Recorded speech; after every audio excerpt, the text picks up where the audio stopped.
안녕하세요. 법무법인 태원 형사전문 김범기 변호사입니다. 오늘은 강제추행과 준강제추행에 대해 말씀드리려 합니다. 최근 성범죄들은 예전에 비해 더욱 엄격한 수사와 합의 없이는 실형을 받는 경우들이 많아지고 있고 전반적으로 형량이 높아지는 추세입니다. 먼저 강제추행과 준강제추행의 차이를 말씀드리겠습니다. 강제추행의 구성 요건은 폭행 또는 협박이 있고 사람에 대하여 추행의 고의를 가지고 추행행위가 있어야 합니다. 이와 달리 준강제추행의 구성 요건은 사람의 심신상실 또는 항거 불능 상태에서 그러한 상태를 이용해 추행행위가 있어야 합니다. 두 죄는 모두 10년 이하의 징역 또는 1,500만 원 이하의 벌금에 처해지는 중범죄입니다. 여기서 준강제추행죄는 강제추행과 큰 차이가 있는데, 이는 폭행 협박이 없더라도 상대방이 항거 불능 상태라는 것을 인식하고 이용하였다면 준강제추행죄는 성립한다는 것입니다. 준강제추행과 강제추행 관련 제 사례 하나를 말씀드리겠습니다. 과거에 저의 사건 사례들을 보고 온 의뢰인은 경찰로부터 준강제추행, 강제추행, 폭행으로 조사받으러 오라는 전화를 받았고, 의뢰인은 어렵게 얼마 전 들어간 취업 연수기간에 졸업을 앞두고 있어 실형을 받으면 안 되는 상황이었습니다. 의뢰인은 평소 썸을 타던 여자와 온라인 단체 모임을 자주 나갔는데, 그날은 의뢰인과 피해자가 만취할 정도로 술을 마셨고 새벽 2시경 2차 노래방에 가서 둘 다 기억을 못할 정도로 인사불성이 되었습니다. 그때 피해자는 의뢰인이 피해자의 허벅지를 만지면서 그 추행한 모습을 주변 목격자들이 보았다고 하였고, 새벽 4시가 넘어 서로 약간 술이 깼을 때 의뢰인인 자신의 가슴을 만졌다고 하였습니다. 이후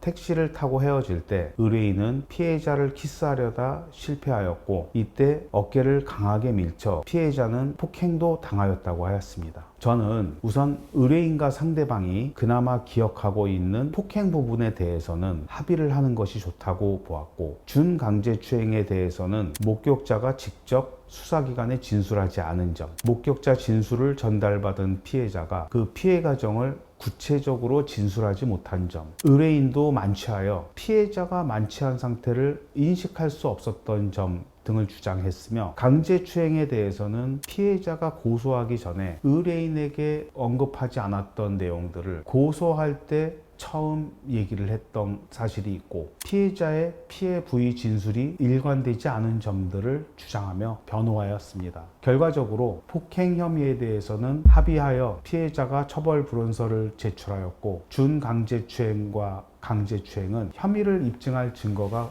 불충분하다는 이유로 혐의 없음 불송치 처분을 받았습니다. 물론 의뢰인과 피해자 사이에 실제로 준강제추행의 구성요건에 해당하는 행위가 있었을지도 모릅니다. 하지만 만취 상태에서 의뢰인과 피해자 모두 의식을 잃어 기억을 모두 하지 못할 경우, 목격자가 있더라도 이러한 항거불능 상태를 이용하여 추행하고 있는 모습에 대해 구체적인 진술이 입증되지 않을 경우 무죄를 선고할 수밖에 없습니다. 강제추행죄 역시 피해자 의사에 반하여 폭행이나 협박이 있었는지 이를 입증하려면 목격자의 진술, CCTV, 피해자의 사건 당시 항의하는 문자 메시지, 통화 내용 등 각종 증거들이 있어야 되는데, 이러한 증거들이 미흡할 경우 역시 증거 불충분으로 무죄를 선고하게 됩니다. 의뢰인은 사건 초기 실형을 받을지 몰라 두려워하였고, 큰 금액의 합의금을 마련하기 어려워 괴로워하였으나 최종 혐의 없음, 폭행은 공소권 없으므로 아무런 전과를 남기지 않았고, 합의금 역시 한 달 급여 정도보다도 낮은 금액으로 일상생활에 복귀할 수 있었습니다. 성범죄는 갈수록 엄벌 추세에 있고, 평상시에는 절대 추행행위를 할 사람이 아닌데 분위기에 휩쓸려 술을 마시다가 자제력을 상실하게 되면 인생에 큰 오점을 남길 수 있습니다. 성범죄는 수사 단계에서부터 형사 전문 변호인의 도움을 받아야 사건 당시 사실관계에 대하여 일관되게 진술할 수 있으므로, 경찰로부터 조사를 받으러 오라는 연락을 받으면 절대 혼자 가지 마시고 변호사를 선임하여 동석하에 조사 받으시길 권해드립니다. 형사범죄는 초기 대응에 따라 결과가 많이 달라질 수 있고, 특히 성범죄 관련 사건의 경우 관련 사건을 많이 다뤄본 형사 전문 변호사의 역할이 더욱 중요합니다. 도움이 필요하신 분들은 주저하지 마시고 저희 법무법인 태원으로 연락 주시기 바랍니다.